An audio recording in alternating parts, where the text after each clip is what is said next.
13 de noviembre del Evangelio según San Lucas. En aquel tiempo Jesús, para explicar a los discípulos cómo tenían que orar siempre sin desanimarse, les propuso esta parábola. Había un juez en una ciudad que ni temía a Dios ni le importaban los hombres. En la misma ciudad había una viuda que solía ir a decirle: «Hazme justicia frente a mi adversario». Por algún tiempo se negó, pero después se dijo: «Aunque ni temo a Dios ni me importan los hombres, como esa viuda me está fastidiando, le haré justicia, no vaya a acabar pegándome en la cara». Y el Señor respondió: «Fijaos en lo que dice el juez injusto, pues Dios no hará justicia a sus elegidos que le gritan día y noche, o les dará largas. Os digo que les hará justicia sin tardar. Pero cuando venga el Hijo del Hombre, ¿encontrará esta fe en la tierra?».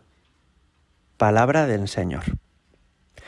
Me imagino que este último versículo que hemos escuchado, cuando venga el Hijo del Hombre, ¿encontrará esta fe en la tierra?, ha tenido durante siglos una respuesta muy fácil. Por supuesto que encontrará esta fe en la tierra.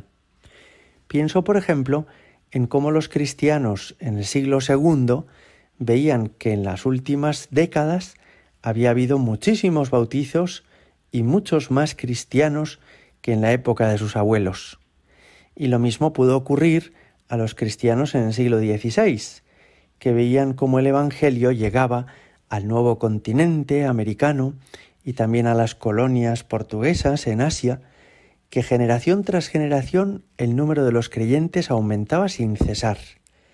Por eso, cuando escuchaban esta frase del Evangelio, «Cuando venga el Hijo del Hombre, ¿encontrará esta fe en la tierra?», debieron de pensar: ¿qué cosas pregunta Jesús? Si cada vez hay más cristianos por todas partes, en todos los rincones de la tierra. Es quizá el tiempo en el que vivimos el primer momento en el que esta frase nos espolea la conciencia y nos llama la atención. Porque ciertamente vivimos una época en la que parece que decrece el número de los creyentes. Ayuda a la Iglesia Necesitada es una ONG católica que presenta todos los años un informe sobre la libertad religiosa en el mundo.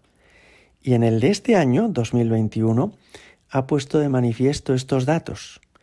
El primero de todos ellos es que en 1/3 de los países de la Tierra la Iglesia está siendo perseguida.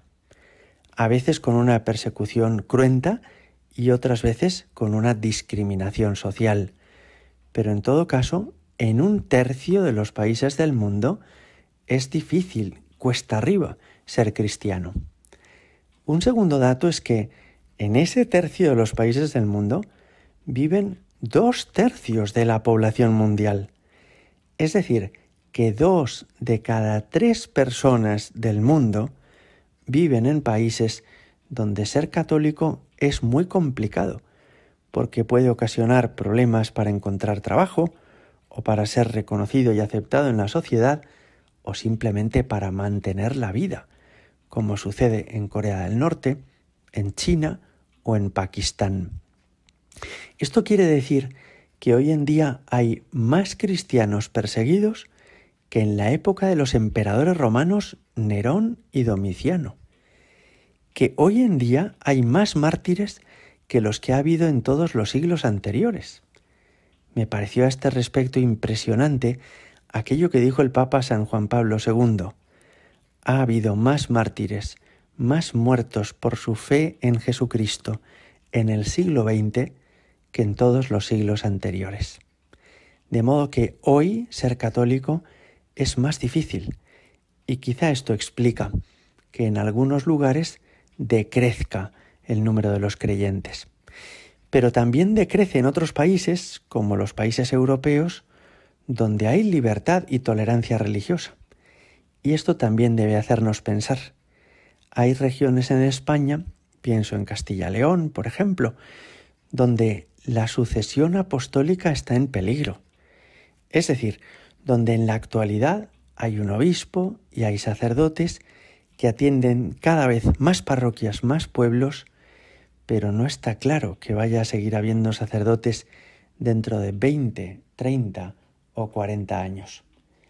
Impresiona mucho pensar que no solamente decrece el número de los creyentes por la persecución religiosa, sino porque se ha enfriado la fe en nuestra tierra, porque se ha ido apagando la fe en muchas familias. Por eso, cuando hoy escuchamos esta palabra de Jesús, cuando venga el Hijo del Hombre, ¿encontrará esta fe en la tierra? Esto debe de alguna manera sacudirnos interiormente. Si nos damos una vuelta por las ciudades o los pueblos más hermosos de Europa, veremos el legado de fe cristiana que nos han dejado nuestros antepasados. Cuántos templos construidos en honor a Dios, ermitas, catedrales, iglesias, parroquias, monasterios, conventos, escuelas, hospitales, y todo eso porque nuestros antepasados amaron tan apasionadamente a Jesucristo que hicieron crecer el Evangelio. Por eso, cuando hoy nosotros escuchamos esta palabra, por un lado, como nos dice Jesús, oraremos sin caer en el desánimo, rezaremos sin caer en el desaliento, pero al mismo tiempo también nos preguntaremos, ¿y yo qué legado voy a dejar a los que vengan detrás de mí? ¿Qué he aportado a la expansión del cristianismo en la historia? ¿Qué he dejado a las generaciones futuras? ¿Mi paso por este mundo está contribuyendo a extender el Evangelio como el de los apóstoles, como el de los misioneros que llevaron la fe al Nuevo Mundo, como el de nuestros abuelos que arriesgaron su propia vida por mantener la fe y comunicárnosla? ¿Estoy aprovechando mi vida para que Cristo sea más conocido y más querido? Sería tristísimo, ¿verdad?, que cuando venga el Hijo del Hombre no encuentre esta fe en la tierra y no la encuentre por nuestra negligencia, por nuestra desidia, por nuestro abandono de Jesucristo. Quiera el Señor que seamos tan apasionados, tan apostólicos, tan valientes, tan decididos como lo han sido tantos cristianos en los siglos anteriores al nuestro. Gloria al Padre, y al Hijo, y al Espíritu Santo, como era en el principio, ahora y siempre, y por los siglos de los siglos. Amén.